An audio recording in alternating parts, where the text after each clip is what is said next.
ఒక్కసారి కొమ్మూరి గోల్డ్ కి కాల్ చేయండి. తాకట్లో ఉన్న మీ బంగారాన్ని విడిపించి మార్కెట్ ప్రైస్ కి వాళ్ళు కొనుక్కుని మిగతా డబ్బులు మీకు ఇచ్చేస్తారు. సిదిరి అప్పలరాజు కొడుకు 18 ఏళ్ల పిల్లోడు.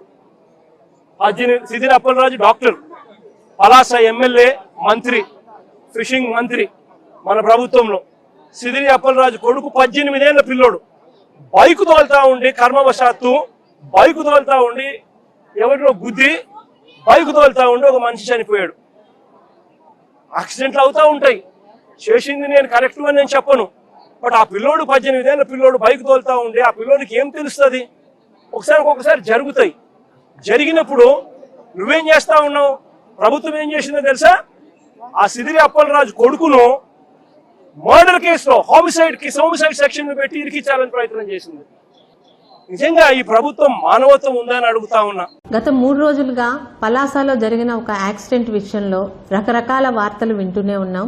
ఆ యాక్సిడెంట్ విషయమే 3 రోజులకి నిజ నిర్ధారణ అయ్యాక ఒక శాసనసభ్యురాలుగా మీ ముందు ఇటు పలాస ప్రజలకు ఇటు రాష్ట్రంలో కూడా ఇక్కడ ఏమవుతుందన్న వాళ్ళకి కూడా నిజ నిజాలు తెలియజెప్పాలని మీ ముందుకే వచ్చాను. 3 రోజుల క్రితం రాత్రి ఇండస్ట్రియల్ ఏరియా కోసంపురం జంక్షన్ లో రాత్రి 9:32 ఒక 40 సంవత్సరాలు ఉన్న పశువుల కాపరిని ఒక బుల్లెట్ బండి నడుపుతున్న ఒక యువకుడు గుద్దాడు. అతను అక్కడ స్పాట్ డెడ్ చనిపోయాడు అన్నది మరుసటి రోజు ఉదయం అందరికీ తెలిసింది. ఎవరా యాక్సిడెంట్ చేసిన యువకుడు అని అడిగితే వైసీపీలో కోఆప్షన్ మెంబర్ గా పనిచేసిన శంకర్ త్యాడి గారి కొడుకు సిద్ధార్థ త్యాడి గారి పేరు వినిపించింది. మొన్న రాత్రి ఆ యాక్సిడెంట్ 3 రోజుల క్రితం జరిగిన రాత్రి ఆ యాక్సిడెంట్ చేసింది అప్పలరాజు గారి చిన్న కుమారుడు.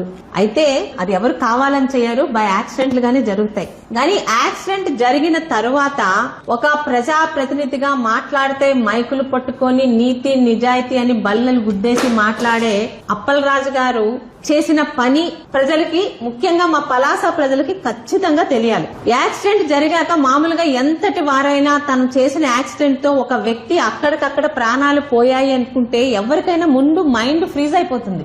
ఏం చెయ్యాలో కాలు చేతులు ఆడవు. కానీ పూర్తిగా క్రిమినల్ మెంటాలిటీ ఉన్న మనందరికీ తెలిసిన మన మాజీ మంత్రి అప్పలరాజు గారు 9:32 గంటలకి యాక్సిడెంట్ అయితే 9:45 కల్లా ఆ యాక్సిడెంట్ లో బండితో పాటు అవతల వాళ్ళని డాష్ ఇచ్చిన అప్పలరాజు గారు కుమారుడు కూడా కింద పడిపోయి ఆయనకు కూడా కంటి మీద, నుదుటి మీద, ఛాతి మీద దెబ్బలు తగిలాయి. 9:45 కల్లా కుమారుణ్ణి తీసుకొని పలాసలో ఉన్న అటు చిన్నబడం వైపు ఉన్న డాక్టర్ బాలకృష్ణ గారి ఆర్థోపెడిక్ హాస్పిటల్ కి తీసుకెళ్తే ఏంటండి ఇంత దెబ్బలు తగిలాయని అడిగినప్పుడు బైక్ నుంచి పిల్లాడు పడిపోయాడు అంటారు. ఏ డాక్టర్ అయినా అంతవరకే అడుగుతారు. అందులో ఆయన తప్పులేదు. ఏ డాక్టర్ అయినా బైక్ నుంచి పిల్లాడు పడిపోయాడని ఆయన హాస్పిటల్లోనే ఆ గాయాలకి డ్రెస్సింగ్, చిన్న చిన్న కుట్లు వేపించుకొని 10 దాటక ముందే తన కొడుకుని ఊరు దాటించేసిన అతి నిజాయితీ పరుడు మనందరికీ తెలిసిన మన మాజీ మంత్రి సిదిరి అప్పలరాజు గారు. కొడుకుని తప్పించడమే కాకుండా తనకి బాగా తను ఏం చెప్తే అది చేసే నమ్మకస్తుల ద్వారా తన అనుచరుడైన ఇంకొక త్యాడి అనే అతని తాలూకు కొడుకుని నిన్న ఉదయం, ఆ రోజు ఉదయం తీసుకెళ్లి పోలీసులకు అప్పచెప్పారు. పోలీసులు కూడా యాక్సిడెంట్ జరిగింది వాస్తవం, యాక్సిడెంట్ చేసిన వాడు తన మట్టుకు తనే వచ్చి లొంగిపోయాడని వాళ్ళు కూడా అంతవరకే ఆ పోలీస్ కేసు వేసి ఎఫ్ఐఆర్ వేసి ఆ అబ్బాయి కూడా స్టేషన్ బెయిల్ ఇచ్చి వదిలేశారు.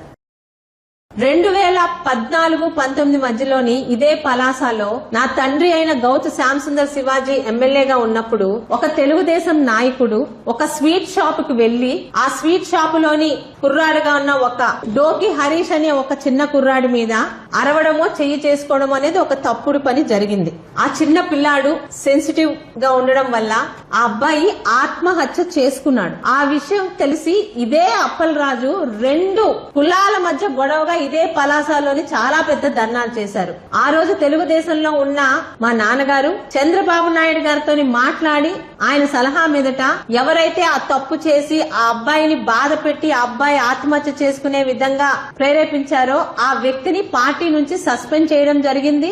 అంతేకాక ఆ వ్యక్తిని పోలీసులు అరెస్ట్ చేసి ఆయన పాతపట్నం జైలులో ఆయన చేసిన తప్పుకి శిక్ష కూడా అనుభవించడం కూడా జరిగింది. ఆ రోజు అధికారంలోకి రావాలనే ఒక నీచ బుద్ధితో ఈ అప్పలరాజు గారు 2 కులాల మధ్య చిచ్చు పెట్టినది ఈ రోజుకి పలాసలో అందరికీ గుర్తుండే ఉంటుంది.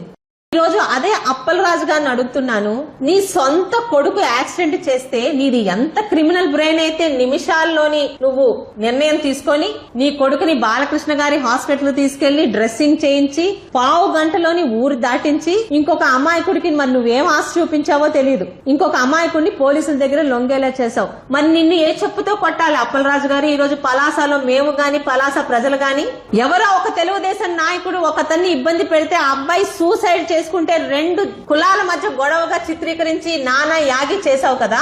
ఈ రోజు చనిపోయిన వ్యక్తి ఒక యాదవ సామాజిక వర్గం చెందిన వ్యక్తి, 40 సంవత్సరాల అతి పేద గొర్రెల కాపరి.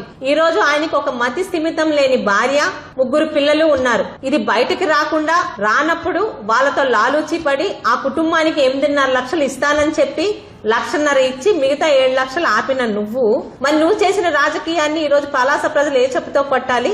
ముఖ్యంగా యాదవ సామాజిక వర్గంలోని కులం అని జనాల దగ్గర ఓట్ల కోసమే డ్రామాలాడే పలాస వైసీపీ యాదవ సామాజిక పెద్దల్ని అడుగుతున్నాను. ఈ రోజు మరి మీ సామాజిక వర్గంలో ఒక వ్యక్తి మృతికి కారణమై ఆ నిరుపేద కుటుంబాన్ని రోడ్డు మీద పడేసి తన కొడుకుని తప్పించిన అప్పలరాజుతో ఉంటారా మీరు?